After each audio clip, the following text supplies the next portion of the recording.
Vanoggend wil ek graag met jou gesels oor die onvrugbare vyeboom. Ons lees van hierdie boom in Lukas 13 vers 6 tot 9. Die Here Jesus sê, daar was 'n man wat hierdie vyeboom in sy boord gehad het en dat hy vir 3 jaar geen vrugte by hierdie boom gekry het nie. Hy gee sy tuinier toe opdrag om die boom uit te kap. Waarop die tuinier sê, nee, gee my nog 'n jaar kans. Ek sal hom bietjie beter behandel. Ek sal meer aandag aan hom gee. Ek sal bietjie om hom spit en bemes en kyk of hy nie tog hierdie jaar wil vrug te dra nie. Dit is 'n baie interessante gelykenis wat die Here Jesus hier vertel. En hy gee nie self baie duidelike aanduiding van wat hy daarmee wil sê nie, behalwe dat dit ooglopend is dat 'n mens se lewe moet vrugtevol wees. Jy moet 'n vrugbare lewe lei. En die rede vir die boom om nie vrugte te hê nie, is nie duidelik nie. Waarom dit het net nie gebeur nie.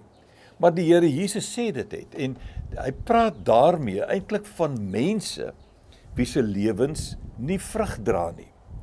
En ek het daaroor gewonder en ek verstaan dat 'n mens soms deur omstandighede, neerslagtigheid, swartgalligheid, selfs depressie en ander omstandighede so passief kan raak, dat die lewe vir jou eintlik so geen uitdaging bied nie, dat jou lewe werklik geen vrug lewer nie.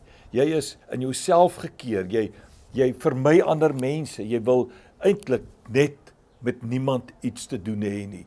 Jou lewe is onvrugbaar. Ek dink ons kan hier 'n les leer, dat daar tog tuiniers is in ons lewe, wat omgee, wat graag ons nog 'n kans wil gee, 'n geleentheid wil bied, om tog 'n vrugbare lewe te lei.